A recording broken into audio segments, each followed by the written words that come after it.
Moin, Ladies and Gentlemen. Ich darf euch wieder recht herzlich zu einem kleinen Video begrüßen und wir schauen uns heute einmal im Detail die brandneue UMP aus dem Hause S&T an. Beziehungsweise UMP nicht, das Modell nennt sich S&T UST45 und wird auch wieder von Begadi einmal geupdatet. So, UMP aus dem Hause S&T ist dem einen oder anderen wahrscheinlich schon bekannt auf dem Markt, gibt schon ein bisschen länger und war immer so ein relativ günstiges Amazon-Modell. Bedeutet, gesamter Receiver aus ABS Kunststoff, dann war ein Nimha-Akku mit dabei, Nimha-Ladegerät, Internals Standard China. Also ich sag mal so mehr oder weniger brauchbar das Modell. So, jetzt hat aber S&T das Modell komplett überarbeitet. Bedeutet, man hat jetzt kein ABS-Kunststoff mehr, sondern die gesamte Knüfte besteht aus einem unheimlich geilen und super verarbeiteten Polyamid-Kunststoff mit Glasfaseranteil. Ebenfalls der Schaft hinten, damit eingearbeitete Gummifläche, einmal Wangenauflage, Schaftkappe aus Gummi. Und auch der Spannhebel ist jetzt mit Funktion. Bedeutet nicht wie bei der alten Version aus ABS, dass man hier mit dem Finger irgendwie aufmachen musste zum Hop-Up einstellen, sondern man kann das Ganze über einen Spannhebel wie beim Originalvorbild eben auch machen. Bei den Internals hat Begadi wieder ein bisschen umgemodelt, bedeutet, die ganzen Internals wurden überarbeitet, geile Gearbox drin, Federschnellwechselsystem, EFCS MOSFET-System, haltbare Pisten mit Stahlzähnen, Pistenhead mit 2 Ohrringen, Zylinderhead 2 Ohrringe, Alunossel mit Ohrring und auch das Hop-Up-System kommt einmal direkt von Begadi und dementsprechend sind auch 0,32 Gramm out of the box beispielsweise kein Problem. Also ihr seht schon, komplett überarbeitet, dementsprechend schauen wir uns das Ding im Detail an und ich wünsche für immer viel Spaß.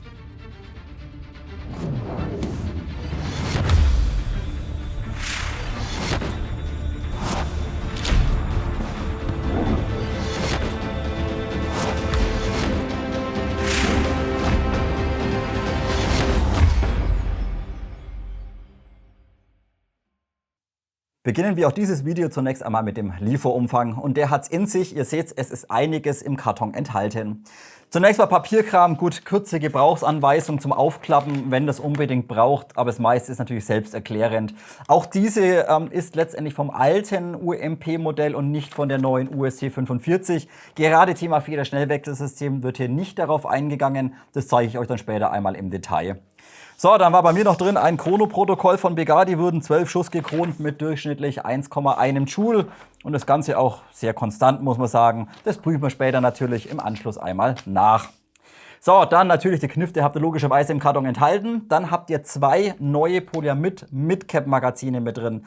Das sind weiterhin 110 Schuss, wurden aber auch vom Material überarbeitet und auch diese Fake-Patronen da, die sind halt jetzt aus Messing, aus Brass und nicht mehr schwarz wie bei der Vorgängerversion letztendlich. Wie gesagt, 2 Midcaps finde ich geil, 2 Magazine dabei. Und dann habt ihr hier vorne drauf eine Gewindeschutzkappe, 14 mm links. Das Ganze ist auch im Lieferumfang enthalten und zusätzlich sogar nochmal ein UMP-Schalldämpfer. Oder Schalldämpfer-Attrappe ist ebenfalls für dieses Airsoft-Modell im Lieferumfang enthalten. Also direkt gleich ein Schalli, der normalerweise so um die 40 Euro kostet, 45 Euro, ist hier direkt im Karton mit drin. Finde ich klasse. So, stinknormales Speedloader für die Magazine ist natürlich auch mit drin, den braucht er, ist hilfreich. So, und jetzt ein Teil, wo ich echt ein bisschen baff bin, was auch enthalten ist. Es ist ein Adapter auf eine Standard-Buffer-Tube. Nehmen wir an, euch ist das Modell vielleicht vom Schaft ein bisschen zu lang oder ihr wollt einen Schaft haben zum Einstellen von der Länge. Ja gut, dann nehmt ihr einfach diesen Adapter her, macht den Schaft weg, macht den Adapter drauf und dann könnt ihr hier hinten stinknormale AR15 Buffer Tubes, SAEG Buffer Tubes problemlos einmal draufschrauben. Dann könnt ihr da Schäfte verwenden, je nachdem worauf ihr Bock habt. Finde ich geil, ihr könnt so einen Minimalist-Schaft noch hinten dran machen oder whatever, je nachdem auf was ihr Bock habt. Also hier direkt gleich dieser Polyamid-Adapter mit dem Druckknopf direkt gleich im Lieferumfang mit dabei. Und so eine so ein Sling-Aufnahmeteil, so eine Endplate aus Stahl, ist ebenfalls noch mit drin. So, und das alles für circa 350 Euro. Hut ab, das finde ich wirklich klasse. So, warum circa 350 Euro? Zum aktuellen Zeitpunkt des Videos habe ich leider noch keinen finalen Preis von Begadi enthalten.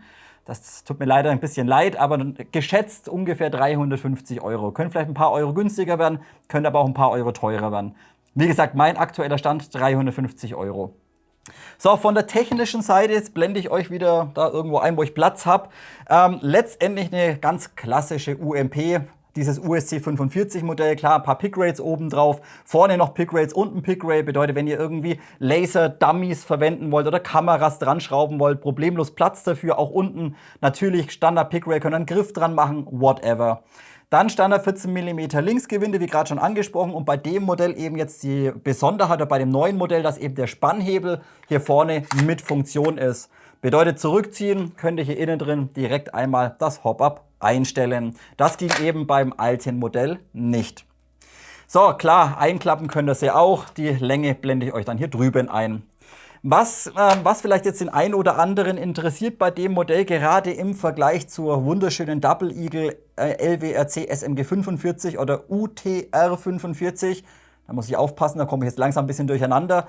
Das klassische UMP-Modell von S&T ist von der Wandstärke vom Kunststoff noch ein kleines bisschen dicker und dadurch aber auch ein kleines bisschen schwerer.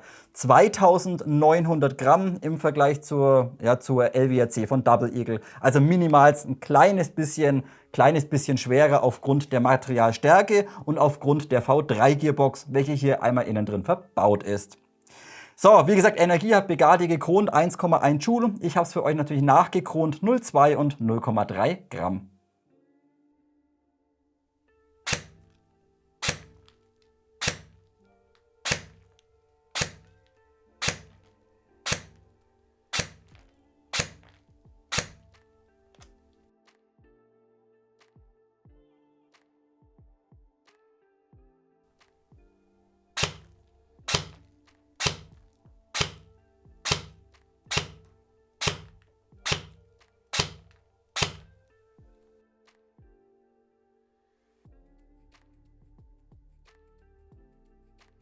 Somit haken wir einmal den Chronotest ab und jetzt fragt ihr euch bestimmt, ja Reaper, wo ist denn der Schusstest? Hast du den vergessen?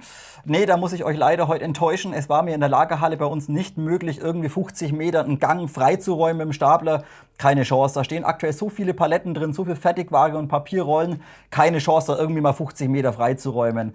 30 Meter wären vielleicht drin gewesen, aber ein Schusstest auf 30 Meter... braucht man nicht wirklich, meiner Meinung nach. Dementsprechend heute leider kein Schusstest einmal gefilmt, aber ich habe dennoch natürlich sehr viele Magazine durch das Ding auf dem Feld einmal durchgeblasen. So, jetzt kann ich euch aber zum Hop-Up schon mal eins sagen. Das Hop-Up-System funktioniert out of the box wirklich klasse, aber nicht mit leichten BBs. Bedeutet 0,2, 0,25 definitiv funktioniert überhaupt nicht. Bedeutet, ihr bekommt sehr, sehr viel Überhop drauf. Ihr könnt den Sweet Spot nicht finden. Selbst bei 0,25, ja, dann fliegen mal wieder 3-4 BBs komplett gerade, der Rest zwiebelt euch alles nach oben weg. Also hier das Hop-Up-System oder die Knifte out of the box eigentlich ab 0,28 Gramm BBs einmal nutzbar. Drunter würde ich nicht unbedingt machen. So, und selbst dann müsst ihr aufpassen, zum Beispiel ich habe jetzt ca. 5 Max mit 0,3 durchgeblasen und nochmal 3 mit 0,32. Hier müsst ihr auch aufpassen, auch wenn ihr 0,3 und 0,32 Gramm verwendet. Der Hop lässt sich sauber hier innen drin über das Hop-Up oder über das Drehrädchen einmal einstellen. So, und dann habt ihr euren Sweet Spot, ihr kommt wunderschön auf die Reichweite, fliegt kerzengerade. Wenn ihr dann aber sagt, ja, ich möchte einfach vielleicht nochmal 5 Meter mehr Range haben mit ein bisschen Überhop und hier ein Millimeterchen oder 2 Millimeterchen zu viel dreht, dann habt ihr schon wieder ein Überhoppen drauf. Also selbst 0,3 und 0,32 Gramm BBs bekommt ihr zum Überhoppen. Dementsprechend eben aufpassen, dass das Hop-Up-System, sobald ihr euren Hop gefunden habt, sehr aggressiv wird. Also dann wirklich nur noch stückchenweise im Millimeterbereich einmal bei dem Rädchen drehen und auf keinen Fall irgendwie, da, ja, wie so ein Schmied, direkt einmal nochmal 2-3 Millimeter weiter, dann bekommt ihr überhaupt drauf. Also, wie gesagt, 0,3, 0,32 würde ich in diesem Modell einmal empfehlen, denn diese funktionieren wirklich hervorragend. So, der Chronotest, relativ wenig Energie drauf, das ist aber vermutlich auch aufgrund des Short Strokes, bedeutet S&T fährt hier mit einem 13 Zahn Sektorgear 18:1, hat aber eine relativ schwache Feder drin, das müsste eine 110er oder sowas sein, maximal 120, wenn überhaupt. So, bedeutet aber auch, wenn wir uns später die Internals anschauen, auch diese kommen problemlos mit stärkeren Federn klar. Ihr müsst nur wieder aufpassen, aufgrund des Short Strokes braucht ihr halt deutlich stärkere Federn, wie ihr vielleicht mit dem 16 Zahn Sektorgear einmal gewohnt seid. Bedeutet, wollt ihr dem Ding 1,5, 1,6 Joule haben, dann zögert nicht und knallt da von mir aus eine 130er Feder oder 140er Feder rein und dann halten das aber diese Internals problemlos aus. Und dementsprechend auch sehr flexibel, was das Spielfeld angeht. Ihr könnt noch eine schwächere Feder reinmachen, von mir aus eine M100 oder sowas. Könnt das Ding mit einem Joule spielen. Ihr könnt aber auch mit einer stärkeren Feder, wie gesagt 130er oder sowas, problemlos auf 1,5, 1,6 Joule hoch. Also auch hier sehr flexibel dieses Modell einmal, ja, spielbar letztendlich, je nach Spielfeld oder je nach Federstärke.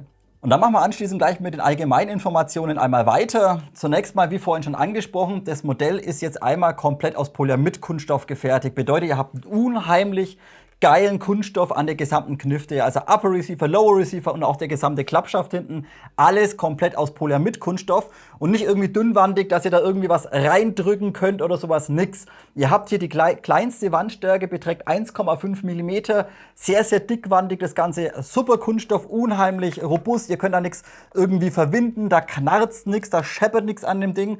Also hier von der Kunststoffqualität wirklich hervorragend. Auch die Oberfläche von dem Polyamid-Kunststoff ist dann ein kleines bisschen rauer von der Struktur her, wie zum Beispiel bei der Double Eagle, bei der LWRC SMG 45. Kleines bisschen rauer, fühlt sich aber einfach von der Oberfläche richtig geil an. Also wie gesagt, Qualität vom Kunststoff oder allgemein Material haben sie wirklich klasse gemacht. So, jetzt aber ein Punkt, der mir aufgefallen ist, wo ich das Modell das erste Mal ausgepackt habe. Ihr habt, wie gesagt, diese Tröde da, Schalldämpferattrappe ist ja enthalten. Und ihr habt hier vorne einen Standard 14 mm Linksgewinde mit einer Gewindeschutzkappe. Jetzt wollt ihr natürlich hergehen und wollt die Gewindeschutzkappe einmal abschrauben. Jetzt war es bei meinem Review-Modell, was ich bekommen habe, aber der Fall, dass diese Aluminium-Gewindeschutzkappe so brutal draufgedreht wurde, dass ich zum Lösen letztendlich diesen ganzen Adapter rausgeschraubt habe. Bedeutet, ich habe dann geschraubt, und auf einmal hatte ich dieses kleine Röhrchen da vorne in der Hand. Bedeutet, sollte das bei euch auch so schwer gehen oder nicht zum Abschrauben gehen. Und dann schraubt ihr einfach dieses ganze Aluminiumröhrchen einfach komplett raus, macht hinten ein bisschen Schraubensicherung drauf oder von mir aus einen Tropfen Sekundenkleber und schraubt das Ding wieder schnell rein und wartet, bis die Schraubensicherung hart ist. Und dann könnt ihr nämlich auch problemlos das ein bisschen fester ziehen oder den Schalldämpfer ein bisschen fester ziehen und löst dadurch nicht diesen Gewindeadapter letztendlich. Also das hätte S&T meiner Meinung nach gerne direkt out of the box oder ab Werk bereits einmal einkleben können. Hier vorne diesen kleinen Adapter da vorne. Also wie gesagt, würde ich empfehlen, Schraubensicherung zu verwenden, mittelfest oder hochfest. Dann ballert ihr das Ding einmal rein, lasst es anziehen und dann löst sich da vorne nichts mehr. So, und dann könnt ihr eben hergehen und könnt auch diese mega lange Tröde da vorne drauf ballern. Hier würde ich euch vielleicht wieder empfehlen, standardmäßig ist hier kein O-Ring hinten drauf. Bedeutet, ihr schraubt diese beiden Flächen plan zusammen. Würde ich nicht empfehlen, denn sonst plagt ihr euch eben den Schalldämpfer oder die Attrappe wieder zu lösen. Ich würde euch auch hier wieder empfehlen, hinter das Gewinde einen kleinen O-Ring aufzuziehen, welche Größe es wischt. Von mir aus 8x1 oder sowas. Und dann könnt ihr nämlich über den O-Ring immer sicherstellen, dass das Zeug gescheit hält, sich nicht löst, aber ihr es wieder problemlos einmal runterbekommt, ohne dass das Gewinde sich verklemmt oder sowas. So, und wie gesagt, da ist jetzt halt diese Schalldämpferattrappe, ist halt im Lieferumfang enthalten und ich finde, es ist ein UMP-Schalldämpfer, die sind immer so lang, aber ich finde, das Ding ist halt echt, das Ding ist halt schon mega, mega lang, ne? Also muss einem gefallen. Wie gesagt, ja, UMP-Schalldämpfer sind so lang, ein bisschen kürzerer würde vielleicht zu diesem kompakten oder zu dieser kompakten SMG ebenfalls einmal passen. Aber gut, hey, ist im Lieferumfang enthalten. So ein Schalldämpfer kostet im Regelfall um die 40 €. Hat wir direkt im Paket mit drin, dann nehmen wir halt auch. Gut, passt schon. So, dann die weiteren Allgemeininformationen, wie gerade schon gesehen beim Thema Hop-Up einstellen. Ihr habt jetzt eben bei der neuen Version hier seitlich Standard den Spannhebel. Bei der alten Version musstet ihr das Hop-Up noch so einstellen. Hier rangreifen mit dem Finger, dann musst du das aufziehen, dann da rein einstellen und das ist jetzt eben nicht mehr nötig. Bedeutet jetzt einfach vom Schützenhaus auf der linken Seite Spannhebel mit Funktion hinterziehen, hochklappen und dann arretiert es sauber. So wünscht man sich das. Zum Lösen bitte kein HK-Slap machen, das funktioniert hier leider nicht. Bedeutet, der Polyamid-Receiver hat hier einen relativ ausgeprägten Haken hier oben dran, wo der Spannhebel dann einmal sauber arretiert. Bedeutet, ihr könnt jetzt nicht hergehen und könnt da irgendwie drauf prügeln, dass das nach vorne schnalzt, das funktioniert nicht. Bedeutet, bisschen nach hinten, nach unten und dann einfach vorschnalzen lassen. So, und dann, wie gesagt, dann funktioniert hier seitlich dieses Einstellblech da zum Hop-Up einstellen, funktioniert tadellos. Die Standard-Pick-Rails sind dann alle aus Aluminium gefertigt. Hier vorne links, rechts jeweils, einmal unten, wie vorhin schon angesprochen. Jedmögliches Zubehör, was ihr wollt. Griffe oder Lampen-Dummies oder Laser-Dummies oder Kameras, whatever, ist hier problemlos überall einmal zu montieren. So, dann habt ihr letztendlich standardmäßig euren Magazinauswurf hier unten. Der ist ebenfalls aus Polyamid-Kunststoff gefertigt und die Magazine sitzen hervorragend drin und klappern auch nicht rum. Bedeutet, selbst wenn ihr die Waffe jetzt führt und dann irgendwie mal ein bisschen so macht, die Magazine haben Spiel, klappern aber nicht. Bedeutet, ihr habt nicht diese Masse, die sich dann da unten bewegt. Zeige ich euch bei den Magazinen noch mal ganz kurz. Gut, ansonsten, was brauchen wir noch? Gut, Feuerwahlhebel können wir noch mal im Detail durchsprechen. Das zeige ich euch aber später auch. Und natürlich auch hier das Ganze beidseitig einmal nutzbar vom Schützen aus links wie auch rechts natürlich.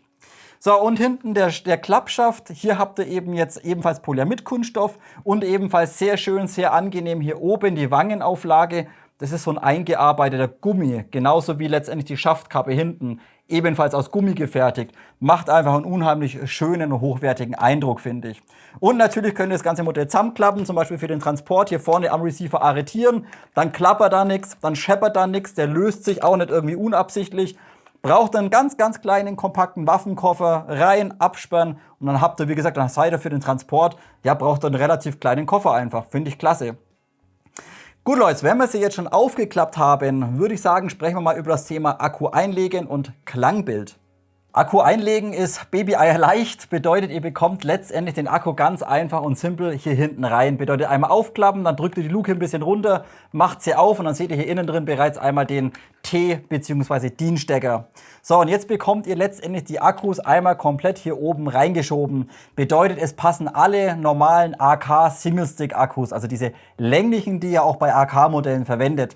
So, hier bietet es sich zum Beispiel an, diesen zu verwenden. Das ist ein Superio, 11,1 Volt, 1400 mAh mit 30 bzw. 60 C+. So, und auch hier würde ich euch definitiv so einen empfehlen, denn Begadi baut hier auch wieder ihren Mamba, diesen orangenen 30K rein. Und wer sich diese Motorvideos angeschaut hat, der weiß, dass dieser im Peak relativ hohe Ströme sich gönnt. Bedeutet, seid ihr ganz schnell mal bei 85 bis 90 Ampere im Peak. Und wenn ihr dann irgend so einen billigen Akku verwendet mit geringer C-Rate oder wenig Milliampere-Stunden, dann kann es sehr schnell passieren, wenn ihr schnell triggert, dass ihr den Akku einfach überlastet. Bedeutet, der wird heiß, der wird sich aufblähen und der wird natürlich deutlich schneller leer werden wie ein hochwertiger Akku. Dementsprechend, wie gesagt, dieser Superio, der kann einfach hohe Ströme abgeben und der passt für das Modell eigentlich perfekt. Also schauen wir uns mal an, 11,1 Volt. Nur bei den Kabeln müsst ihr halt ein bisschen gucken vom Einstecken, weil dieser Superio hat nur so, ja, so kleine Kabel, also kurze Kabel hinten dran. Bedeutet, müsst ihr zuerst mal einstecken, bevor ihr den Akku dann letztendlich komplett reinstopft. So, einfach hinterher, Luke zu und dann ist der Akku da hinten drin. Fertig. Wie gesagt, passt wunderbar und problemlos einmal rein. Und ihr müsst da nicht irgendwie euch rumquälen, dann Stecker hinterher und Balancer rein, nix. Reinstopfen, Klappe zu, sitzt einwandfrei, perfekt. So, Dalla, jetzt da Klangbild und Ansprechverhalten. Wir haben hier, wie gesagt, diesen 30K Balance Motor von Begadi drin. Und der ist sehr schnell und kombiniert mit einem 18:1 Gearset. Das Shimming ist in Ordnung seitens S&T, bedeutet Bevel Gear ist sauber eingeschimmt, Spur Gear ist sauber eingeschimmt, nur das Sektor hat ca. 0,15 mm ein kleines bisschen Luft. So, dennoch finde ich, für eine Polyamidwaffe oder für eine Kunststoffknifte hört sich das Ding vernünftig an. Also wir haben schon Schlechteres gehört, man hat aber auch schon Besseres gehört. So, hören wir sie uns mal ganz kurz an, schauen wir sie uns an. So, welches Magazin ist voll? Das hier, da ist ein bisschen was drin. 0,3 Gramm und zunächst mal ohne Schalldämpferattrappe. Bedeutet, ich schieße wieder auf den Karton. Schauen wir sie uns mal an.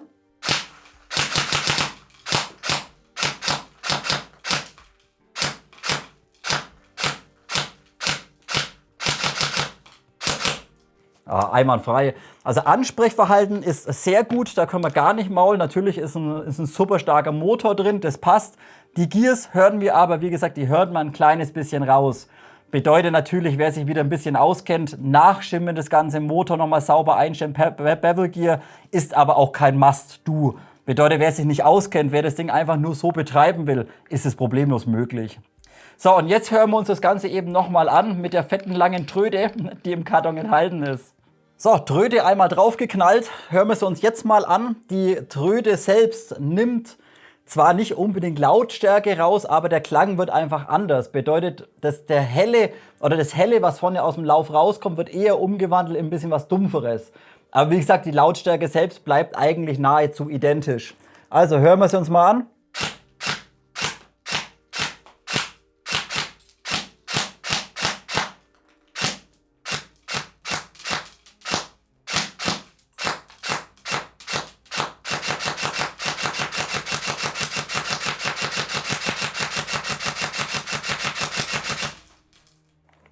Da habe ich aber viele Kugeln rein, das Magazin. Das muss doch mal leer werden. Also wie gesagt, hier, ja, diese Tröte, die bringt immer ein kleines bisschen was, aber ich finde es immer fail. Ich finde es immer fail, wenn man im Airsoft-Bereich von einem Schalldämpfer spricht. Weil wirklich leiser wird das Ding damit nicht wirklich. Wie gesagt, der Klang wird anders, er wird ein bisschen dumpfer, aber rein von der Dezibelanzahl bringt so ein Schalldämpfer oder so eine Attrappe so gut wie nichts. Aber gut, wer es haben möchte, wie gesagt, ja, wem es gefällt, kann man auf jeden Fall einmal verwenden. Jetzt habe ich euch natürlich vorhin schon gesagt, dass es auch problemlos möglich ist, dieses Modell out of the box mit 1,5 oder 1,6 Joule einmal zu betreiben. Bedeutet, die Komponenten machen das problemlos mit und dementsprechend zeige ich euch ebenfalls, wie das Federschnellwechselsystem einmal funktioniert. So, ihr habt bei der UMP letztendlich nur hier hinten hinterm Pistolengriff einen Pin drin. Diesen einen Stahlpin, den drückt ihr euch einmal raus oder klopft ihn raus. Wenn ihr dann den Pin einmal durchgeklopft habt, den könnt ihr euch da hinten reinstecken, wie beim G36, dass sich hier in dem Loch einmal gesichert wird und nicht verloren geht. Dann müsst ihr aufpassen, ihr müsst unbedingt die Hop-Up-Kammer später beim Öffnen ein bisschen zurückdrücken. Bedeutet, es ist ratsam, den Spannhebel einmal zu arretieren, dass das Fenster, das Auswurffenster einmal offen ist und ihr hier mit dem Finger innen drin an die Hop-Up-Kammer rankommt. Denn hierüber könnt ihr jetzt die Hop-Up-Kammer quasi ein bisschen nach vorne drücken über die Federspannung. Und das ist wichtig. Nicht jetzt einfach hergehen und den ganzen Lower einfach mit Gewalt runterklappen. Das funktioniert nicht. Bedeutet, Hop-Up-Kammer, bisschen mit dem Finger nach vorne drücken, dann hört ihr so ein Klicken und dann könnt ihr letztendlich den gesamten Lower Receiver oder den gesamten Upper einfach einmal aufklappen. So, habt das Ganze aufgeklappt, einfach hier vorne einmal aushaken und dann seht ihr direkt hier hinten dran an der V3-Gearbox Federschnellwechselsystem. Bedeutet, so eine Sicherungsschraube ist drauf, so eine große, damit der Spring Guide gerade gehalten wird. Die muss einmal runter mit einem ganz normalen Schlitzschraubendreher und darunter könnt ihr dann ganz normal mit dem Inbusschlüssel Spring Guide raus, Feder raus, neue Feder rein, alles wieder zusammenschrauben und dann wieder einmal installieren. So, bei der Installation müsst ihr auch wieder auf die Kabel ein bisschen aufpassen. Bedeutet, ich lege es mir jetzt einfach mal so her. Bedeutet, ihr seht, auf der Seite kommen die ganzen Kabel einmal raus. Die dürft ihr natürlich nicht quetschen. Bedeutet, erstmal den T-Stecker da hinten dann rein. Haken wir es vorne mal ganz kurz ein. So, T-Stecker einfach einmal sauber reinlegen. Dann eben ein bisschen zuklappen und hier seitlich, seht ihr, hier müsst ihr ein bisschen auf die Kabel aufpassen. Einfach ein bisschen reindrücken, damit die sauber in den Receiver einmal reingehen. So, ist alles drin, jawohl. So, und jetzt auch nicht mit Gewalt zuklappen, sondern auch jetzt wieder Hop-Up-Kammer nach vorne und dann einmal zuklappen. So, also immer aufpassen beim Aufklappen, beim Zuklappen, immer die Hop-Up-Kammer ein bisschen nach vorne schieben mit dem Finger. Nicht mit Gewalt. So, und dann klopfen wir uns den Pin da letztendlich wieder einmal rein und dann ist die Feder letztendlich einmal getauscht. Bevor es dann gleich weitergeht mit der Verarbeitungsqualität, sprechen wir noch kurz über das Thema Magazin. So, ihr habt im Lieferumfang 2 Midcaps enthalten, wie vorhin schon gesehen, sind komplett aus Polyamid-Kunststoff gefertigt, bedeutet selber geiler Kunststoff, wie bei der Knifte letztendlich selbst. Bedeutet, wenn euch das Ding runterfliegt auf dem Stein, auf dem Beton, ist egal, das halten die Magazine problemlos aus. So, Midcap 110 Schuss könnt ihr ganz normal von oben mit dem Speedloader befüllen und passen hervorragend in den Magazinschacht rein. So, Kompatibilität. Ich habe keine Ahnung. Auf jeden Fall die Double Eagle Magazine aus der LWRC, SMG 45 oder UTR 45 passen nicht. Bedeutet, hier bei S&T seht ihr, dass der Kugelausgang letztendlich mittig vom Magazin ist und bei der Double Eagle ist der Auslass vorne am Magazin. Bedeutet dementsprechend leider nicht kompatibel. Ob jetzt irgendwie G und G oder sowas passt, kann ich euch leider nicht sagen, habe ich keine da. So, was sich jetzt geändert hat, wie gesagt, Polyamid-Kunststoff waren die alten, glaube ich, auch. Ich weiß es nicht, ich hatte nie eine. Aber das hier ist auf jeden Fall neu. Das hat jetzt diese Fake-Bullets da innen drin, oder die Fake-Patronen oder Hülsen letztendlich ebenfalls in so einem Messingmaterial sind. Das reflektiert relativ stark. Die hätten ein kleines bisschen matter sein dürfen. Und auch leider nur auf einer Seite, bedeutet auf der Rückseite oder auf der hintersten Seite leider kein Fenster drin. Hätten sie gerne einmal beidseitig machen können. Gut, ich gehe davon aus, dass sie einfach nur dieses Inlay da getauscht haben, letztendlich zu einem Blech oder sowas. Auf jeden Fall schauen sie recht anständig aus, muss man sagen. So, auch vom Feeding absolut keine Probleme gehabt. Egal, 0,2, 0,25 bis 0,32 Gramm habe ich probiert, funktionieren tadellos. 110 Mumpeln, Speedloader 0,32 rein, Spaß haben. So, und wie vorhin auch schon angesprochen, die Magazine sitzen sauber drin. Bedeutet, einmal sauber einlegen, haken sauber ein, arretieren schön fest. Haben jetzt zwar im Magazinschacht minimalst ein kleines bisschen Spiel vor und zurück. Bedeutet, könnt ihr hier sehen, ganz, ganz minimalst. Links, rechts, aber so gut wie gar kein Spiel. Bedeutet, auch wenn ihr die Waffe hebt und dann mal den hier macht, wie bei der Double Eagle, dann merkt ihr nicht irgendwie, dass das Magazin jetzt hier in Schwingung kommt oder sowas. Bedeutet, es sitzt ein kleines bisschen besser drin. Dadurch droppen diese aber nicht automatisch. Bedeutet, ihr habt es gerade gesehen, wenn ihr dann nachladet, müsst ihr ein kleines bisschen am Magazin ziehen. Minimals. Also automatisch, wenn ihr da drückt, automatisch rausfallen, tun diese nicht. So, was ich euch heute leider auch noch nicht sagen kann, Kosten für ein Ersatzmagazin. Ich habe jetzt vorhin mal bei Begade in den Shop reingeschaut. Die alten S&T bzw. UFC, UMP Magazine kosten oder haben gekostet 16,50 €. Ich gehe jetzt einfach mal davon aus oder ich schätze jetzt einfach mal, dass die ja vom Preisniveau identisch sein werden. Bedeutet vermutlich auch 16 € für ein Ersatzmagazin. Da wir hier Polyamid-Kunststoff haben und da sie qualitativ einen super Eindruck haben, ja, sind 16 € noch in Ordnung, würde ich sagen. Schauen wir uns nun einmal die Verarbeitungsqualität, die Passgenauigkeit und die Materialien an. Wir fangen wieder vorne an. Hier nur ganz kurz, gut, das mit dem Gewinde habe ich euch vorhin schon mal gesagt, aber hier können wir es jetzt ganz kurz nochmal im Detail sehen, gerade für Einsteiger. Einfach hier um das Gewinde quasi hinten einfach einen O-Ring reinziehen, damit ihr einfach die Gewindeschutzkappe und später vielleicht auch die Schalldämpferattrappe zwar sichern könnt, aber nicht zu festziehen könnt. Bedeutet, ihr braucht relativ wenig Kraft, um die später wieder zu lösen. Sichert einfach das Gewinde und es kann sich nicht verklemmen. So, hier ist alles im vorderen Bereich komplett einmal aus Aluminium und auch das Rohr, was dann letztendlich bis nach hinten einmal durchgeht, ist ebenfalls komplett aus Aluminium gefertigt. Hier wird einfach alles sauber fixiert, festgehalten im vorderen Bereich, schön zentriert. Wir können von vorne mal drauf schauen. Alles schön gehalten, gesichert und auch wenn ihr da den Schalli oder die Attrappe drauf ballert, habt ihr da absolut kein Spiel oder sowas einmal drauf da vorne. Also das passt wunderbar. Dann die Pick Rails, wie vorhin schon angesprochen, sind hier komplett aus Aluminium gefertigt. Also hier quasi links, rechts, so wie im unteren Bereich, komplett aus Aluminium. Und hier vorne eben die Aufnahmetrageriemen einmal hier links und rechts. Hier haben wir Polyamid-Kunststoff. Bedeutet, ja, es wird halten, da die Waffe nicht so sonderlich viel wiegt. Wenn ihr allerdings da, sage ich mal, das Ding mal 3-4 Jahre spielt und den Sling da vorne dran habt, dann kann es schon passieren, dass sich der Polyamid auf Dauer ein kleines bisschen durcharbeitet. Wie gesagt, hier eben aus Polyamid-Kunststoff gefertigt das Ganze. Wenn wir da vom Schützen aus auf der linken Seite einmal drauf schauen, finden wir hier eben Standard UMP den Spannhebel vor. Und wie vorhin schon gesagt, diese ist jetzt eben bei der Generation mit Funktion zum Hop-Up einstellen. Letztendlich die Auflage für den Finger ist ebenfalls aus Kunststoff, aus Polyamid gefertigt.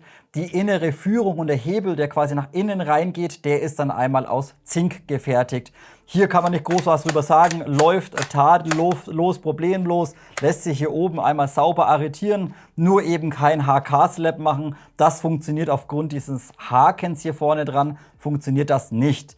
Wer es unbedingt machen will, könnte den Haken wegschleifen, aber das wäre natürlich Quatsch irgendwo.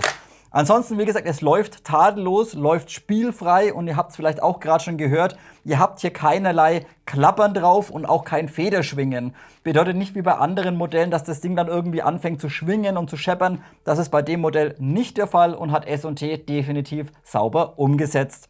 Die Abdeckung oben fürs Korn und das Korn selbst sind ebenfalls einmal aus Polyamid-Kunststoff gefertigt. Und wenn wir schon auf der linken Seite sind, könnt ihr ebenfalls hier einmal, ja, da habt ihr im Polyamid so einen kleinen Durchgang oder so ein Langloch drin, wo ihr die fortlaufende Seriennummer einmal seht.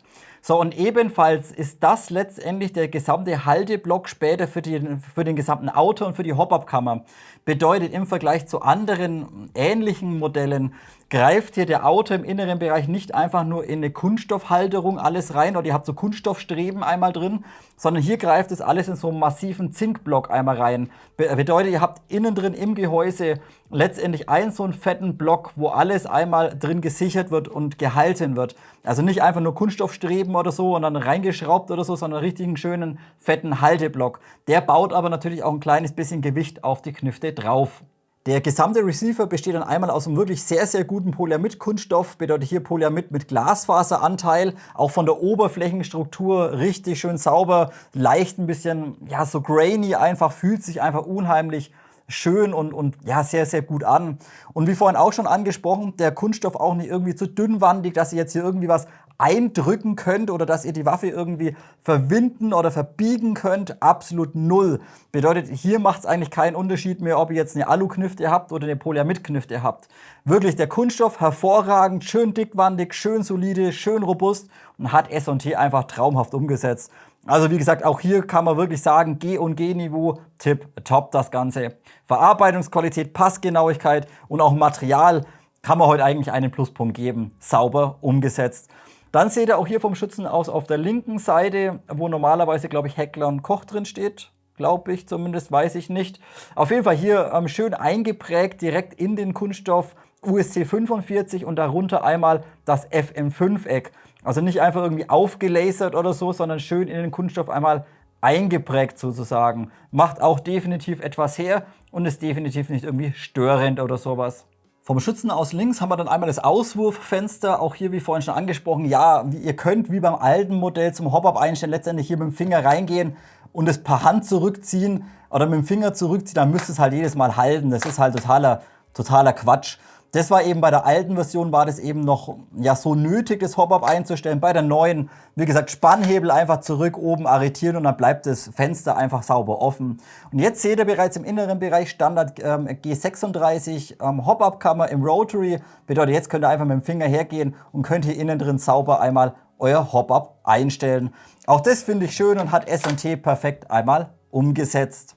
Die Bedienelemente sind dann letztendlich UMP Standard, bedeutet Magazinauswurf direkt hinter dem Magazinschacht. Hier einmal kommt er natürlich links und rechts dran, ist relativ straff gefedert, das Ganze funktioniert aber tadellos. Und auch der Feuerwahlhebel ist wie beim G36 natürlich komplett beidseitig nutzbar. Dieser läuft hervorragend, also hier jetzt quasi von der Sicherung auf Semi absolut gar keine Probleme, läuft sauber, kein Haken oder sowas vorhanden, können wir nicht schimpfen. Auf Full Auto runter, was für uns natürlich uninteressant wäre oder uninteressant ist, läuft das Ganze aber ein kleines bisschen kratziger. Bedeutet gerade von halbautomatisch auf vollautomatisch, wie gesagt, da kratzt es ein bisschen. Daher in Deutschland das Ding eh nur Semi-Only kann, Safe, Semi, fertig und das läuft wunderbar. Und ihr seht auch, der Feuerwahlhebel ist auch vom Schützen aus auf der rechten Seite nicht irgendwie im Weg, wenn ihr den Finger lang macht. So, jetzt aber einen kleinen Punkt, den ihr beachten müsst, vielleicht nur, wenn ihr Linksschütze seid. Und zwar ja, denn ihr könnt das Ding auf beiden Seiten problemlos einmal verwenden. Wie gesagt, da können wir nicht schimpfen. Jetzt ist mir aber ein kleiner Punkt aufgefallen. Nehmen wir mal an, ihr seid Linksschütze und schaltet das Ding einmal auf Safe. So, ihr drückt es hoch, Safe, passt, Waffe ist sicher. So, jetzt haben wir aber ein kleines Problem. Und zwar, ihr könnt den Feuerwahlhebel auf der Seite noch höher drücken. Habt ihr gesehen? So, und jetzt hakt aber innen drin, das Zahnrad hier innen drin hakt dann letztendlich aus. Bedeutet jetzt da, könnt ihr zwar noch umschalten, aber nur noch vom Schützen aus auf der linken Seite. Bedeutet, der Feuerwahlhebel läuft gar nicht mehr mit vom Schützen aus auf der rechten Seite. Dementsprechend für Linksschützen aufpassen, dass ihr den Feuerwahlhebel quasi nicht zu hoch drückt auf der Sicherung. Da hätte meiner Meinung nach, da gerne S&T noch irgendwie, Moment, ich muss wieder einhaken, bedeutet einmal runter, so jetzt läuft er wieder mit. Bedeutet, hier hätte S&T gerne noch im inneren Bereich irgendwie einen Anschlag hinmachen können, damit man eben den Feuerwahlhebel auf der Seite nicht überdrücken kann. Wie gesagt, für Linksschützen vielleicht wichtig, mich persönlich stört es jetzt nicht wirklich, ich werde es aber definitiv einmal im Fazit mit aufnehmen. So, und auch der Abzug ist ein kleines bisschen gewöhnungsbedürftig. Wir haben hier natürlich dieses Bugatti Core-System einmal drin, bedeutet auch der Abzug wieder über einen Mikroschalter. Dieser kommt wie gewohnt komplett hinten auf Anschlag und dadurch habt ihr einen unheimlich langen Abzugsweg, wenn ihr den Abzug nicht haltet. Bedeutet, wenn ihr hier mal herschaut, ihr seid jetzt hier komplett vorne. Ihr müsst den gesamten Weg bis ganz hinter einmal durchdrücken und erst bei den hintersten 2 mm kommt hier hinten der Mikrotaster. Bedeutet, gewöhnt euch an, dass ihr den Abzug einfach vordrückt oder ungefähr hier stehen lasst. Also nicht immer komplett wieder vorlassen, ansonsten habt ihr einen ewig langen Abzugsweg. Auch das können findige Bastler natürlich schnell lösen, indem ihr innen drin einfach einen Millimeter von mir aus Plastik oder Gummi auf dieses V3-Umlenksystem vom Abzug aufklebt zum Beispiel, dann kann man den Abzug auch als Speed-Trigger oder als Hair-Trigger einmal konfigurieren. Gut, ein Hair-Trigger wie bei einer V2 oder bei einer AR15 ist nicht möglich, aber ihr könnt einen deutlich reduzieren den Abzugsweg. Ansonsten gewöhnt es euch einfach an, dass ihr, wie gesagt, wenn ihr spielt, dass ihr den Abzug einfach gezogen haltet, ungefähr, wenn ihr jetzt bei irgendwelchen Aktionen teilnehmt und dann einfach hier triggert, dann haltet dann wieder und hier triggert. Also nicht immer so weit kommen lassen, ansonsten wirkt der Abzug einfach unheimlich lange, wie ich finde. Dann bleibt uns letztendlich nur noch einmal der Klappschaft hinten und auch den hat S&T wirklich sauber umgesetzt, muss man sagen. Zunächst mal Aufnahme-Trageriemen für einen One-Point zum Beispiel. Vom Schützen aus auf der linken Seite, hier schön dickwandig das Ganze aus Polyamid-Kunststoff. Und dann habt ihr hier einmal dieses Klappscharnier oder diesen Klappmechanismus. Auch hier alles komplett aus Polyamid-Kunststoff gefertigt, so wie der gesamte Klappschaft hinten letztendlich auch. So, die Aufnahme ist hervorragend, bedeutet, wenn das Ding arretiert ist, habt ihr im Scharnier oder in der Aufnahme, in der Arretierung absolut kein Spiel. Bedeutet, wenn der Schaft aufgeklappt ist, dann ist er aufgeklappt. Also hier null Toleranz, null Spiel, einmal vorhanden. Was man ebenfalls sehr positiv einmal ansprechen kann im Vergleich zu anderen Modellen, ist der Druckknopf. Der ist jetzt hier aus Zink gefertigt und nicht aus Kunststoff. Bedeutet, ihr könnt auch hier ruhig ein kleines bisschen gröber zur Sache gehen und das Ding zuknallen. Der Knopf wird euch definitiv nicht bei der Aufnahme irgendwie brechen oder sowas. Also auch hier qualitativ, wie gesagt, haben sie super gemacht. Sodala, und was ihr vielleicht gerade auch schon vielleicht nicht gehört habt, auch wieder im Vergleich zu anderen Modellen, diese Feder von diesem Druckknopf, die klingelt und scheppert nicht. Bedeutet auch, wenn ihr da daran rumschnalzen lasst, schön straff gefedert, aber ihr habt null Klingeln oder irgendwas drauf. Und sowas finde ich einfach gut. Wie letztendlich bei dem ganzen Spannhebelsystem fürs Hop-Up letztendlich auch. Es klappert nichts, es klingelt nichts. So muss es sein. So, und eben, wie gesagt, der Klappschaft, ebenfalls sauber umgesetzt, ebenfalls Polyamid, tolle Verarbeitungsqualität und sogar die Wangenauflage wie auch die Schaftkappe eben dran gedacht, hier einmal aus Gummi zu fertigen. Also nicht wie bei den günstigeren Versionen, wo letztendlich diese Wangenauflage einfach nur in der Kunststoffform mit dran ist und einfach eine andere Oberflächenstruktur hat, sondern hier ist wirklich eine Gummilage drüber gezogen. Und das fühlt sich einfach klasse an. Also auch hier können wir definitiv nicht schimpfen und die gesamte Verarbeitungsqualität von der Knifte ist wirklich tipptopp. Gut Leute, dann machen wir auch heute wieder einen kleinen Demontageteil. Ich werde relativ viel unkommentiert lassen, nur die wichtigsten Punkte werde ich einmal erklären, den Rest einfach im Schnelldurchlauf. Denn die UMP bzw. die UST ist einfach sehr benutzerfreundlich eigentlich konstruiert und ist in wenigen Handgriffen für eine Wartung einmal demontiert. So, wir beginnen zunächst mal bei dem großen fetten Pin. Habt ihr hier vorhin schon beim Federschnellwechselsystem gesehen. Bedeutet, der muss einmal raus. Und jetzt ist eigentlich nur wichtig, wie vorhin schon angesprochen, wenn der Pin einmal raus ist, müsst ihr unbedingt das ganze System bzw. diesen Verschluss da innen drin einmal repetieren. Bedeutet Spannhebel zurück und einmal oben arretieren lassen. Und jetzt da die Hop-Up-Kammer innen drin. Also wenn ihr hier reinschaut, die Hop-Up-Kammer nach vorne drücken. Seht ihr, die ist gefedert. Und wenn der da mit dem Finger reingeht, könnt ihr die ein bisschen nach vorne drücken. So, bedeutet, wir stellen das Ding ein bisschen hochkant, drücken die Hop-Up-Kammer einmal nach vorne und jetzt können wir ganz einfach den Lower Receiver einmal trennen. Bedeutet, jetzt können wir das Ganze einfach aushaken. Aber immer wichtig, wie gesagt, immer wichtig, Hop-Up-Kammer nach vorne drücken, ansonsten arretiert die Nozzle bzw. die Hop-Up-Kammer oben in der Gearbox und dann bekommt das nicht aufgeklappt. So, einfach einmal aufklappen und dann könnt ihr das Ganze hier vorne einfach einmal lösen und schon habt ihr bereits den Lower Receiver zusammen mit der Gearbox vom Upper getrennt. Dann können wir anschließend gleich die Hop-Up-Kammer rausholen, ist genauso wie beim G36, bedeutet, die wird vorne über so eine Art Bajonettverschluss letztendlich im Auto gehalten. Bedeutet, wir drücken diese rein und drücken sie dann zu uns her oder drehen sie zu uns her. Quasi reindrücken, drehen und dann einmal nach hinten kommen lassen.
Somit wäre die Demontage bereits abgeschlossen, relativ wenig oder wie gesagt schon sehr, sehr benutzerfreundlich wie beim G36. Man kommt unheimlich schnell ans Federschnellwechselsystem ran, man kommt unheimlich schnell an die Gearbox ran, um zum Beispiel eine Wartung durchführen zu können.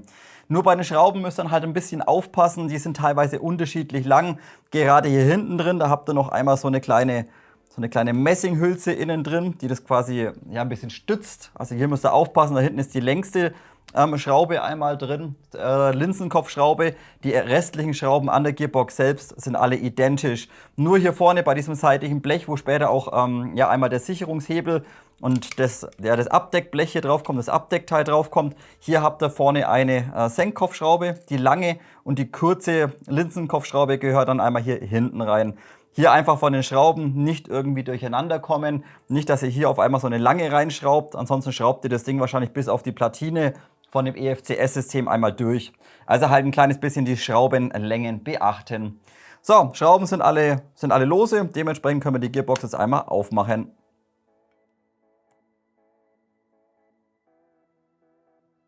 Dann lasst uns auch kurz und knapp heute wieder die sehr guten Komponenten bzw. Internals mal kurz ansprechen. Bei der Gearbox Shell hat sich an sich zum G36 von der neueren Generation nichts geändert. Bedeutet, auch hier ist die besondere G36 Gearbox von S&T drin verbaut mit Federschnellwechselsystem und eben im inneren Bereich modifiziert, damit eben Standard V3 Platinen bzw. EFCS MOSFET Systeme hier einmal Platz finden. Das könnt ihr einmal sehen. Hier ist auch wieder dieses Bugatti Core EFCS MOSFET System drin verbaut. Und dieses wird eben hier oben einmal verschraubt mit einer kleinen Schraube und hier hinten einmal mit einer Schraube mit einem Flansch. Also zwei kleine Schrauben, wird die Platine hier einmal sauber drin gesichert. Das war eben bei den älteren Modellen nicht möglich, denn die Gearbox ist standardmäßig dafür ausgelegt, eben solche Mikroschalter wie bei Arcturus zum Beispiel einmal hier vorne aufzunehmen. Dementsprechend die Gearbox hier eben ja, erneuert oder eben eine neue Version, damit eben Platinen reinpassen.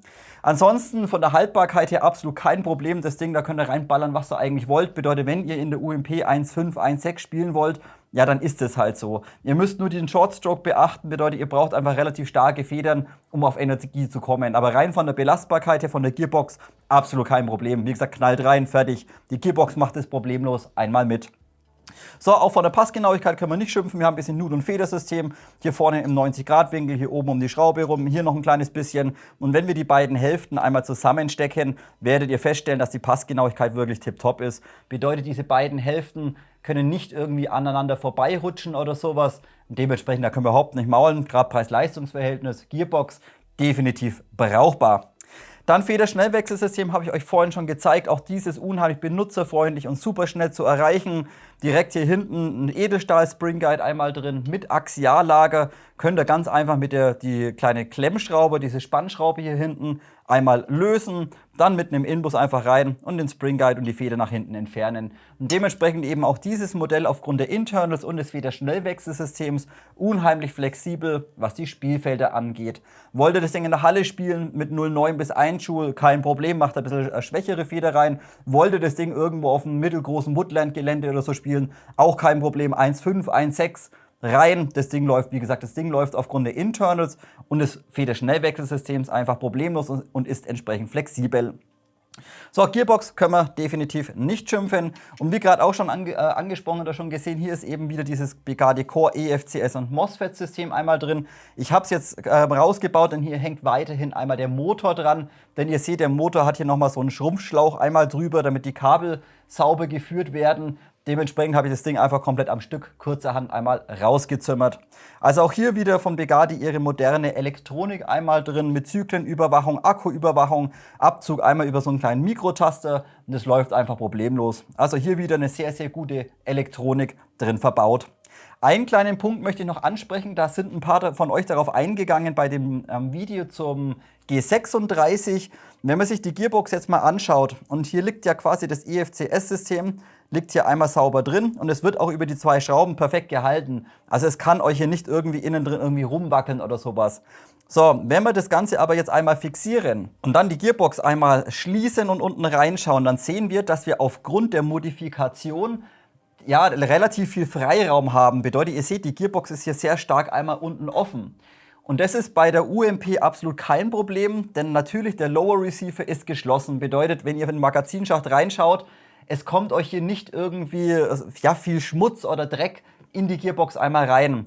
Bedeutet beim G36, da der Magazinschacht natürlich deutlich größer ist, konnte es hier zu Problemen kommen, dass wenn eben Schmutz in den Magazinschacht reingefallen ist oder so, warum auch immer, vielleicht die Waffe auf dem Kopf steht oder sowas, dann konnte eben hier ein bisschen Schmutz in die Gearbox rein, dass sie so stark offen ist. Und wie gesagt, das ist aber bei der UMP kein Problem, da die Gearbox komplett sauber und geschlossen im Lower Receiver drin liegt. Bedeutet, hier ist die Öffnung eben kein Problem. Bei den Lagern setzt S&T auf 7 mm Stahllaufbuchsen und das an jedem einzelnen Gear. Bedeutet, ihr seht hier oben einmal 7 mm Stahllaufbuchsen und ebenfalls im unteren Bereich ebenfalls 3 Stahllaufbuchsen. Also hier keine Kugellager einmal drin verbaut. Aber sind wir ehrlich, ich habe es euch auch beim letzten Review von der SMG 45 schon angesprochen. Jetzt haben wir hier natürlich nur 7 mm und keine 8 mm. Und da finde ich sogar irgendwo gut, dass S&T dann wirklich nur Stahllaufbuchsen einmal reinzimmert, bevor sie irgendwelche billigen 7 mm China-Kugellager einmal verbauen. Denn diese können doch etwas schneller verschleißen wie ein 8 mm System. Also hier können wir nicht schimpfen. Wie gesagt, Haltbarkeit definitiv in Ordnung. Auch der Lagersitz ist hervorragend. Bedeutet, die Gleitlager sind perfekt. Sind hier perfekt einmal in die Shell eingepresst und drehen sich entsprechend im Lagersitz nicht irgendwie mit. Also Lagerung 7 mm Stahllaufbuchsen, wie gesagt, würde ich ebenfalls nichts kritisieren. Bei den Gears finden wir dann ein Standard 18:1er Stahl-Gearset vor, was wie vorhin schon gesehen mit einem 30 kW Mamba-Motor einmal angetrieben wird. Dementsprechend auch die Untersetzung eben 18:1, da man einen relativ schnellen Motor einmal drin hat. Würde Bugatti hier auf ihren Mamba 19K Motor gehen, dann wäre vermutlich das System etwas zu langsam. Bedeutet, mit einem langsameren Motor, zum Beispiel 19K, 20K, müsste man dann einfach auf ein 16 oder im besten Fall auf ein 13,1er Gearset gehen. Also auch hier wieder gut kombiniert, einen relativ schnellen Motor mit 30 kW oder so ein Balanced Motor und dementsprechend eben 18:1 Standarduntersetzung. Wenn ihr euch die Gears anschaut, es sind letztendlich standard gesinterte Stahlgears, die man bei sehr vielen chinesischen Herstellern einmal findet, aber diese sind auch problemlos mit 1,5 Joule in der UMP einmal belastbar. Eine kleine Besonderheit, auch hier verbaut Bugatti bzw. S&T ein gestrokedes Gearset. Bedeutet, wenn ihr euch das Sektor-Gear anschaut, haben wir hier keine vollen 16 Zähne, sondern eben ein 13-Zahn-Gearset. Dementsprechend wird die Feder eben nicht komplett vorgespannt, ihr verliert ein kleines bisschen Energie, aber der Schuss bzw. der Piston löst sich dementsprechend ein paar Millisekunden früher. Dementsprechend hier ein Kurzhub bzw. ein Short-Stroke-System drin verbaut. Finde ich wieder sehr, sehr gut, aber eben wie vorhin schon angesprochen bei der Shell, wenn ihr hier von der Energie hoch wollt, ist es genauso wie bei anderen Short-Strokes, wie bei Syma-Kniften, dass ihr einfach deutlich stärkere Federn einmal benötigt, um auf Energie zu kommen, da die Feder eben nicht komplett einmal aufgezogen wird. Bedeutet, wollt ihr jetzt hier in dieser UMP 1,5 Joule haben, dann werdet ihr vermutlich eine 130er Feder oder eine 140er Feder einmal benötigen, da eben auch der Lauf gerade einmal 200 mm hat. Wie gesagt, nicht wundern, ist ganz normal, die Gearbox macht das problemlos mit und die Belastung ist natürlich nicht so, als würde die Feder jetzt komplett aufgezogen werden. Bedeutet, wenn ihr da eine 140er Feder reinknallt, dann ist es im Umkehrschluss letztendlich eine 120er Feder. Nur eben beachten, ihr braucht einfach sehr starke Federn, um auf Energie zu kommen. Wie gesagt, geschätzt eine 130er oder 140er für 1,4 bis 1,5 Joule. Die Schimmung ist an S&T sehr gut gelungen in der Gearbox, bedeutet das Bevel und das Spur waren hervorragend eingeschimmt. Hier nur minimales Spiel einmal drauf und es war mir nicht möglich, hier noch einen 01er Schirm einmal aufzubringen. Ansonsten hätten die Gears geklemmt. Bedeutet, die beiden Gears sind tipptopp. Das Sector Gear hatte ca. 0,15 mm minimals Luft. Bedeutet, wer die letzte Perfektion haben möchte, was natürlich nicht unbedingt vonnöten ist, könnte hier am Sektor nochmal eine 01er Shim einmal aufbringen. Man kann es aber letztendlich auch getrost ignorieren und das Ding einfach rauspacken, Akku dran, Mumpeln rein und einfach Spaß haben. Auch die restlichen Komponenten sind sehr, sehr gut und definitiv mehr als brauchbar. Bedeutet hier auch weiterhin ein sehr guter Piston einmal drin verbaut. Das müsste rein theoretisch ein SHS-Piston sein, aber bereits mit 15 Stahlzähnen. Bedeutet, ihr seht hier hinten, der Zahn fehlt wieder, dementsprechend 15 Stahlzähne unten drauf. Tipptopp, das passt soweit. Beim Pistonhead hat Begadi noch ein bisschen optimiert. Hier verbauen sie jetzt mittlerweile ihren eigenen Aluminium-Pistonhead, ventiliert mit 2 O-Ringen, beziehungsweise ein O-Ring und so ein X-Ring. Bedeutet im vorderen Bereich ein kleiner O-Ring, damit eben der gesamte Pistonhead nicht im Zylinder einmal reiben kann, damit es irgendwie zu Abrieb kommt.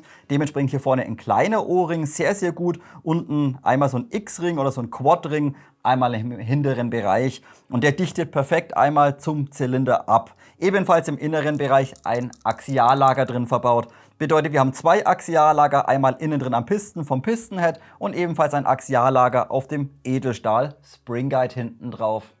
Beim Zylinder findet man Standard Aluminiumzylinder vor, Typ C, bedeutet hier einmal mit Volumenreduzierung, ist aber natürlich für die Lauflänge von 200 mm das locker ausreichend vom Volumen.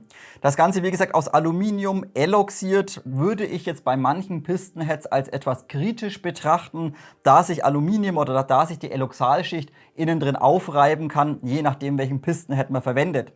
Daher, wie aber gerade schon gesehen, hier eben so ein Begadi Pistonhead verbaut ist mit so einem kleinen O-Ring vorne drauf, kann eben das Aluminium hier im inneren Bereich nicht an der Eloxalschicht irgendwie schaben, sondern da läuft einfach sauber der kleine O-Ring und dementsprechend kommt es hier einfach nicht zu einem Abrieb im Zylinder. Also auch hier, wie gesagt, es ist Alu, natürlich Edelstahl wäre vielleicht noch ein bisschen besser gewesen, aber daher der Pistonhead verdammt gut ist, passt es wunderbar zusammen. Auch der Zylinderhead ist brauchbar und gut. Komplett G36 speziell V3 mit langem Stutzen, 2 O-Ringe, Aluminium CNC gefräst mit einem relativ großen Sorbopad einmal hinten drauf. Und dieser passt wiederum hervorragend zu dem Zylinder, bedeutet, den müsst ihr richtig schön einmal reinpressen und dichtet entsprechend hervorragend einmal ab. Ihr seht eben hier die Besonderheit G36 UMP, dass eben hier zwar ein V3 Zylinderhead drin verbaut ist, dieser aber hier vorne aufgrund der Gearbox nochmal so einen kleinen Versatz hat. Bedeutet ein Standard V2 Zylinderhead, wenn ihr euch mal anschaut, der hat eben diesen Versatz nicht. So einen würde ich in dieser Gearbox nicht unbedingt einmal verwenden. Das kann ich euch vielleicht mal ganz kurz noch zeigen. Wenn ihr also hier mal herschaut, bei der Gearbox habt ihr letztendlich die Auflagefläche hier nicht im Radius komplett außenrum, sondern eigentlich nur links und rechts. Und dementsprechend hier oben dann später einen Versatz drin. Und da passt einfach der Original-Zylinderhead hervorragend, bedeutet, er liegt dann quasi hier seitlich einmal sauber auf und ebenfalls im oberen Bereich aufgrund von diesem Versatz hier einmal drin. Verbaut ihr jetzt hier einen anderen Zylinderhead, der Standard ist und ohne diesen Versatz, dann liegt euch der Zylinderhead letztendlich nur auf diesen beiden Flächen links und rechts neben diesem Arretierungspunkt einmal auf. Und dann kann es gerade bei Zylinderheads mit so einem Puffer-O-Ring oder mit so einem Puffergummi vorne drin, kann es dann zu Problemen kommen, da euch der Gummi sehr, sehr schnell einmal durchschlägt, dann das Aluminium aufschlägt und dann habt ihr einfach weniger Haltbarkeit. Also hier würde ich definitiv den Original-Zylinderhead, egal was ihr macht, würde ich definitiv einmal verbaut lassen. Bei der Nozzle bin ich dann ein kleines bisschen überrascht, damit das System überhaupt feedet, denn diese ist mit 26,3 mm sehr, sehr lang. Und auch wenn man das Ganze mal gegenkontrolliert mit der Tabletplate und die Hop-Up-Kammer quasi vorne gegen das System dagegen drückt, dann stellt man sehr schnell fest, dass die Tabletplate ca. 1,5 mm nach hinten gedrückt wird, wenn die Nozzle einmal ins Bucking reingreift.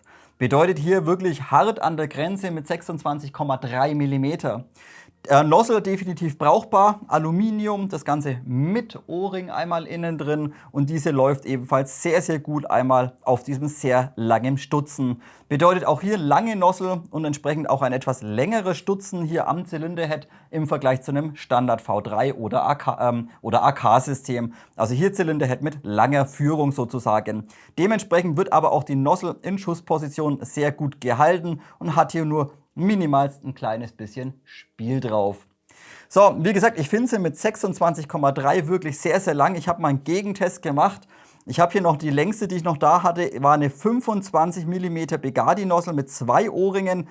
Diese dichtet ebenfalls hervorragend ab und langt euch von der Länge sogar noch aus.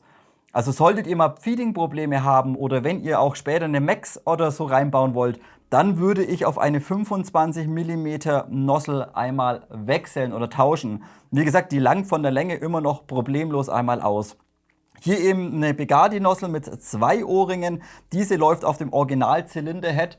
Ja, sie läuft sauber, sie hat null Spiel, läuft aber auch ein kleines bisschen straffer wie andere Nosseln. Bedeutet, hier könnte es vorkommen oder hier könnte es passieren, wenn ihr so eine Nossel verwendet, dass ihr die Feder von der Tappet Plate noch ein kleines bisschen straffer machen müsst. Also eine Windung quasi mehr umbiegen, damit die Nossel hier schnell bewegt werden kann. Und natürlich schmieren im inneren Bereich der Ohrringe nicht vergessen. So Leute, und dann nehmen wir uns ein kleines bisschen mehr Zeit, denn es geht einmal um das Thema Lauf- und Hop-Up-System und ebenfalls möchte ich kurz auf die Kompatibilität einmal eingehen. Wie vorhin bereits angesprochen, ist hier out of the box bereits ein sehr gutes Hop-Up-System drin verbaut, beziehungsweise es funktioniert out of the box schon mal wirklich klasse. 0,3er Reihen, 0,32 Reihen, gar kein Problem, diese auf Reichweite zu bekommen, obwohl wir in dem System gerade einmal 1,1 bis 1,2 Joule drin haben. Auch das Hop-Up-Bucking, da hier ein 60 Short-Bucking drin verbaut wird, ist es auch kein Problem hier, das Modell eben mit 1,5 oder 1,6 Joule einmal zu betreiben mit 0,32 Gramm BBs von mir aus, je nachdem, was ihr eben wollt. Also das funktioniert schon mal hervorragend. Sprechen wir es ganz kurz durch. Der Lauf, wie vorhin schon angesprochen, ist ein Standard AEG-Lauf. Die Länge sind 200 mm mit einem Innendurchmesser von 6,03 mm. Bedeutet auch hier verbaut S&T mittlerweile 603er Läufe, wie Syma eben auch und keine Standard 608er zum Beispiel. Also Lauf definitiv brauchbar. Dann, wie gerade angesprochen, Begadi Fly 5 Bucking drin verbaut mit 60 Shore Härte und dementsprechend auch schwere BBs absolut kein Problem. Das Einzige, was mir aufgefallen ist, dass das Hop-Up, wenn es dann greift, ja, dass ihr relativ fein vorgehen müsst. Bedeutet, die Hop-Up-Kammer selbst, wie vorhin schon angesprochen, ist letztendlich Standard G36. Bedeutet hier das Ganze im Rotary aus Kunststoff mit einem O-Ring, der einmal trocken ist und dementsprechend das Rädchen schön sauber einmal zum Einstellen geht. So, für 0,3 Gramm BBs bin ich circa eine Viertelumdrehung reingegangen. Sagen wir mal circa so. Und dann merkt ihr, dann baut sich der Hop auf. Und sobald sich der Hop einmal aufbaut, müsst ihr sehr, sehr fein einmal vorgehen. Bedeutet, es langt dann wirklich vielleicht nochmal Millimeterchen aus, um den Sweet Spot zu treffen. Wenn ihr da 2 Millimeterchen macht, dann bekommt ihr bei 0,3 und 0,32 Gramm ein Überhop rein. Dementsprechend, wie gesagt, Hop-Up für schwere BBs eigentlich perfekt geeignet. Nur eben sehr, sehr fein vorgehen beim Einstellen. Also nicht einfach hergehen, dann hier noch ein bisschen, mal eine Viertelumdrehung oder so. Nein, wenn ihr den Sweet Spot habt, wirklich sehr, sehr fein und vorsichtig einmal vorgehen. Ansonsten bekommt ihr einen Überhoppen drauf. So, wie gesagt, die Hop-Up-Kammer ist definitiv einmal brauchbar und auch das Bucking und der Lauf sitzen hervorragend einmal drin.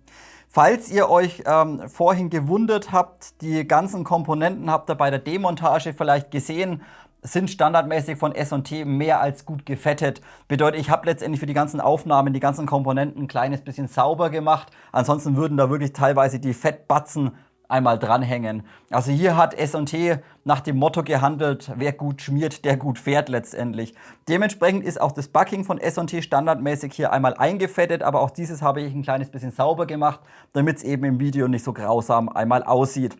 Also hier keine, ja nicht nötig irgendwie irgendwas nachzuschmieren jetzt, wenn ihr euch dieses Modell einmal kauft. So, also Bucking sitzt hervorragend in der Kammer drin, dichtet hervorragend einmal ab. Seht ihr, wenn diese Dichtlippen einmal kommen, passt es perfekt und wird dann später einmal über diesen C-Clip hier vorne einmal sauber gehalten, das Ganze. Also der Lauf hat absolut null Spiel in der Hop-Up-Kammer. So, das Bucking könnte von den Lippen ein Hauch kürzer sein. Ihr seht hier hinten, wenn man das wirklich sauber installiert, seht ihr, dass hier hinten einmal die Lippe ein bisschen rauskommt. Das sind circa vielleicht 0,15 maximal. So, wäre die Lippe noch ein kleines bisschen länger, dann würde es hier gegebenenfalls einmal zu Feeding-Problemen kommen. Das ist aber Gott sei Dank nicht der Fall. Bedeutet, Standard-Buckings sind hier definitiv einmal kompatibel.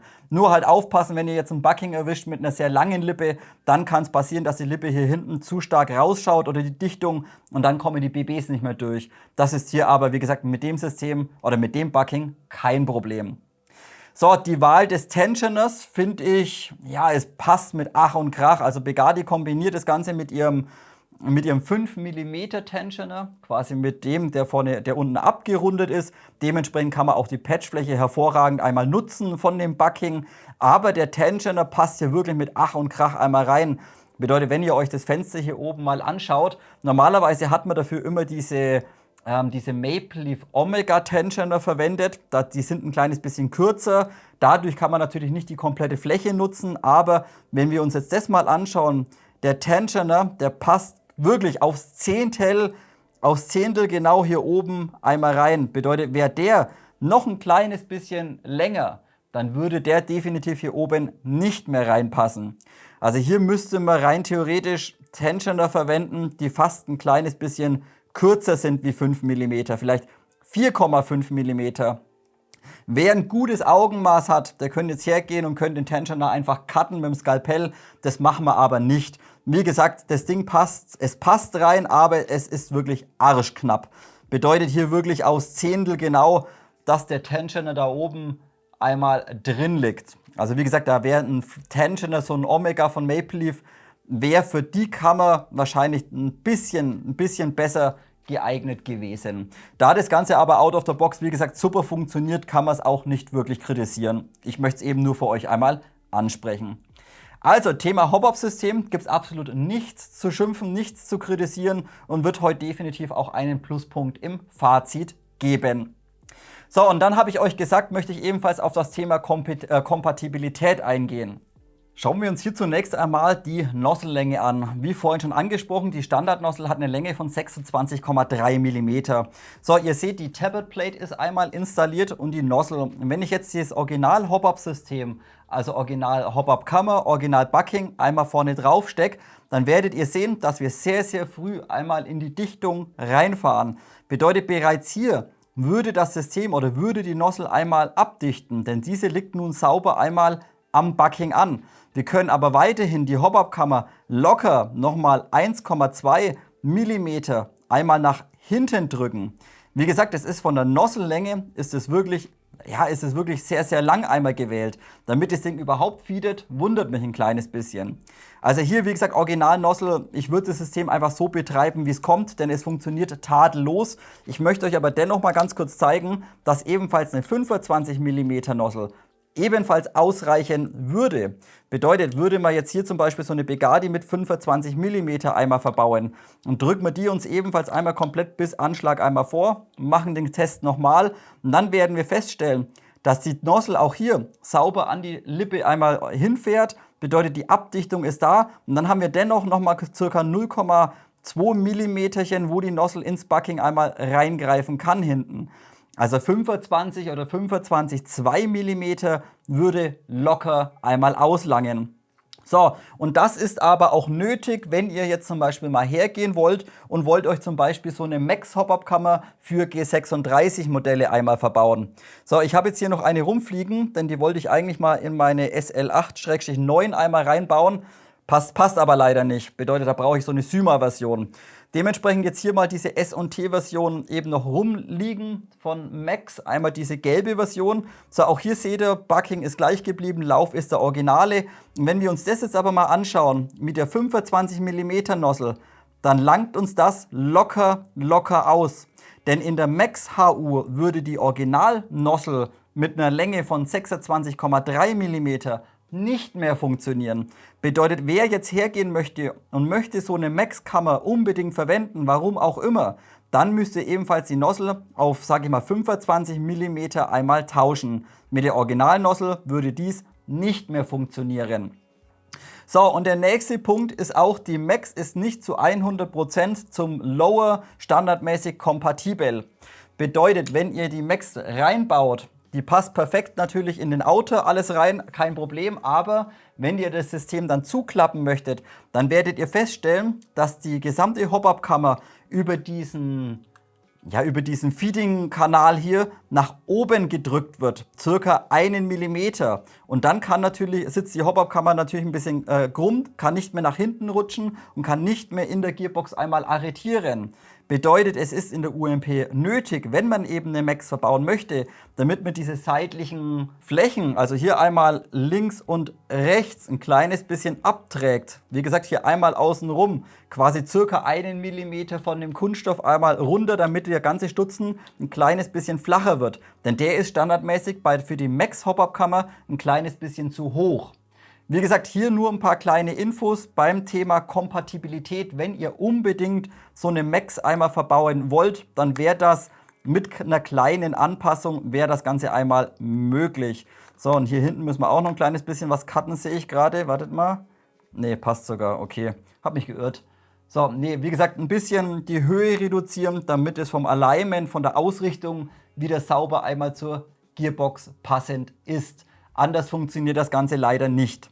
So, wie gesagt, nur ein paar kleine Infos für euch, aber wie schon angesprochen, ihr müsst eigentlich bei dem Hop-Up nichts machen. Lasst die Originalkammer drin, lasst das Hop-Up-System drin, ballert eure 0,28, 0,3, 0,32 Gramm rein und habt einfach Spaß. Bedeutet, es ist nicht nötig, hier nochmal Geld für eine Hop-Up-Kammer einmal auszugeben. Gut Leute, das soll es gewesen sein. Review UST 45 aus dem Hause S&T in der Bugatti Updated Version und wir sprechen abschließend wieder mein ganz persönliches Fazit durch. So, auch dieses Fazit werde ich wieder als kleine Zusammenfassung filmen und wieder ein paar Punkte ansprechen, gerade für die Zuschauer, die sich eben nur das Fazit einmal anschauen, damit auch die ein kleines bisschen Ahnung haben. So, also sprechen wir mal durch. Was finde ich jetzt an dem Modell gut? Da hätten wir zunächst einmal der erste Pluspunkt, das Material ist hervorragend.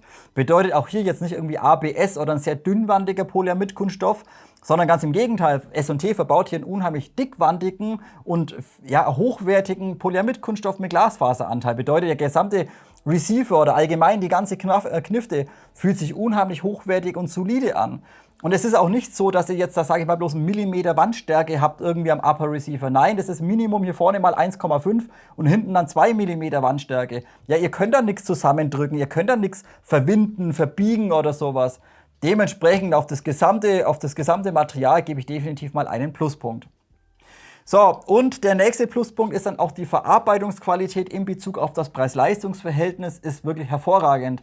Bedeutet, auch hier hat sich S&T nirgendwo einen groben Schnitzer erlaubt, dass irgendwas klappert, scheppert oder sowas, dass der Schaft da hinten irgendwie Spiel oder sowas im Scharnier hat. Nix. Bedeutet auch hier von der Verarbeitungsqualität einfach klasse. Wie gesagt, das ist meiner Meinung nach Verarbeitung und Material sind wir hier wirklich auf G&G-Niveau beim China-Hersteller. Also wie gesagt, Verarbeitung ein Pluspunkt. Der nächste Pluspunkt ist das gesamte Hop-Up-System. Und hier muss man aber ein bisschen differenzieren. Für mich persönlich ist es ein Pluspunkt, denn es funktioniert tadellos mit 0,3 und 0,32 Gramm BBs. Wer jetzt leichter geht, der wird damit vermutlich nicht ganz so viel Spaß haben. Bedeutet, macht ihr jetzt hier nur 0,2 Gramm oder 0,25 Gramm BBs rein, dann ist das Hop-Up zu aggressiv. Bedeutet, wenn ihr dann ein kleines Fitzelchen zu weit an dem Rädchen dreht und die BBs sind zu leicht, dann schießen die komplett in den Himmel hoch. Also hier aufpassen, für mich persönlich, ich würde euch definitiv 0,3 oder 0,32 Gramm BBs einmal empfehlen. Denn damit kommt das Hop-Up-System einfach am besten zurecht. Also wie gesagt, Hop-Up-System super, funktioniert auch mit schwereren BBs, für leichtere BBs leider nicht ganz so gut optimiert oder ausgelegt. So, der nächste Pluspunkt ist das Federschnellwechselsystem. Habe ich euch gezeigt. Bedeutet Pin raus, Hop-Up kann man ein bisschen zurückdrücken, aufklappen und ihr kommt sofort hinten einmal an die Gearbox ran und könnt dementsprechend das Modell auf unterschiedlichen Spielfeldern einmal verwenden. Wollt ihr nur ein Joule haben in irgendeiner Halle, ja, dann macht ihr eine schwächere Feder rein. Wollt ihr irgendwo Midrange Woodland spielen, ja, dann macht ihr euch halt ein wenig stärker rein, 130er, 140er und spielt das Ding mit 1,6 Joule. Es ist also alles möglich aufgrund der Internals und das Ganze aber auch für Einsteiger benutzerfreundlich zu bewerkstelligen, muss man sagen. Also auch hier Federschnellwechselsystem hervorragend, gebe ich einen Pluspunkt. Der nächste Pluspunkt natürlich auch hier wieder Bugatti Core EFCS MOSFET-System drin. Ihr habt die Zyklenüberwachung, bedeutet das Modell kann euch nicht jammen, ihr könnt so schnell triggern, wie ihr wollt. Solange der Akku natürlich genug Power hat und noch voll ist natürlich. Akkuüberwachung, Zyklenüberwachung und der Abzug einmal über den Mikrotaster. Hervorragend und natürlich auf das ganze Modell, wie gewohnt bei diesen Core-Systemen von Bugatti, 4 Jahre Gewährleistung drauf. So, als nächstes Lieferumfang.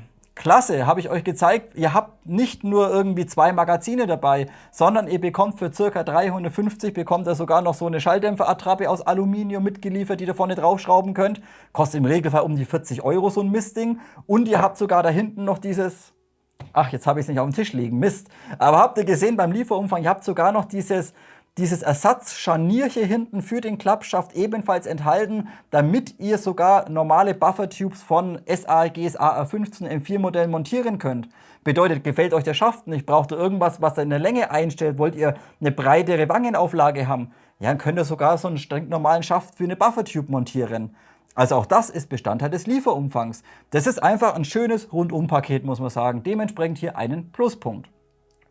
So, dann habe ich ebenfalls die Internals als Pluspunkt notiert. Die Gears würde ich als durchschnittlich bezeichnen. Gut, das sind Standard China Gears, gesindert aus Stahl, 18:1 mit einem 13 Zahn Shortstroke. Das ist erstmal in Ordnung und hat man bei sehr vielen Herstellern einmal drin. Bedeutet, bis auf die Gears ist alles hervorragend. Der Piston mit Stahlzähnen, 15 der Zahl, Bugatti Double O-Ring, Pistonhead drin mit X-Ring, dichtet hervorragend ab, Zylinderhead mit 2 O-Ringen und den Nozzle ebenfalls mit O-Ring. Das sind alles super und brauchbare Komponenten. Auch der Motor gönnt sich zwar seine Ampere, habe ich euch gesagt, aber er ist schnell, er ist flott.